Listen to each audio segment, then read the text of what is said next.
had prepared videos that should have been uploaded by now. In fact, in my last video I said, "Stay tuned, videos that are ready to go will be uploaded soon." But then something happened. Life happened. Someone in my life passed away. Someone close to me. Someone I thought I knew. I wasn't particularly close to this person, but I knew them my whole life. I had my own experiences with them, all positive. But if I'm being honest, there was a part of me holding back from getting closer to them because of all of the stories I heard about their past, about who they were before I was even born, and who they were wasn't good. They struggled with addiction, they abused, they were angry. I guess old age softened them, or what I found out later, they learned. I think most of us grow weary of people that hurt the people we love. We get protective. We judge every little action. I know I did with this person. Even though the person in my life forgave, I had a harder time. But in their passing, I learned more about them than I ever had before. Obviously, everyone has a life. We all fill our days with whatever we want, exciting things and completely ordinary things. I guess what I'm trying to say is, this person had a life. An entire life by themselves that no one or very few people got to see. I learned that they got up at 5 a.m. every day. They got dressed and fed the stray dogs that became their friends.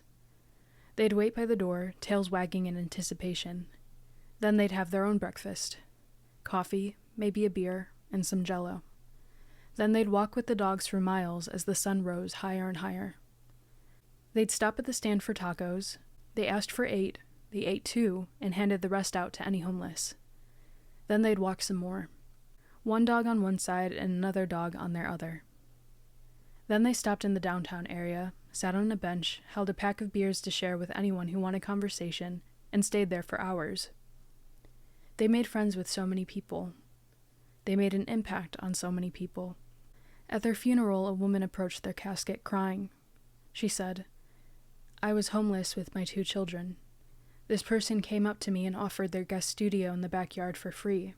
They said I could stay there until I got a job and was able to support myself and my kids again.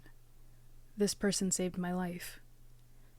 On the day of the funeral, what was supposed to be an intimate gathering of loved ones, 250 strangers showed up, all of them telling stories of this person, how much they would be missed, how much this person had done for them. They cried and prayed, and all walked 5 miles in the humid heat to bury a friend. I felt guilt. I felt sad and angry, conflicted. A person I thought I knew my entire life suddenly felt like a different person, like a person I would have loved to know. But now they're gone. I thought about all the paths this person's life had taken. I thought about their past, their hard early life which made them a hard adult, and then their path towards forgiveness from the people they loved the most. And in their old years, the routine they created for themselves.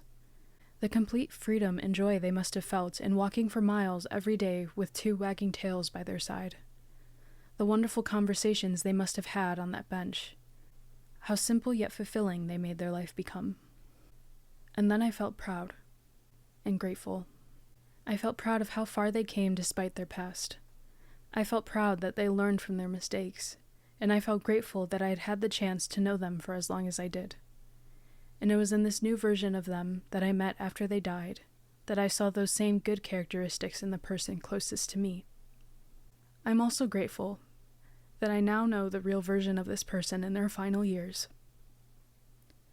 They've reminded me that it's not about how you start, but how you finish. Rest now, Grandpa. I love you.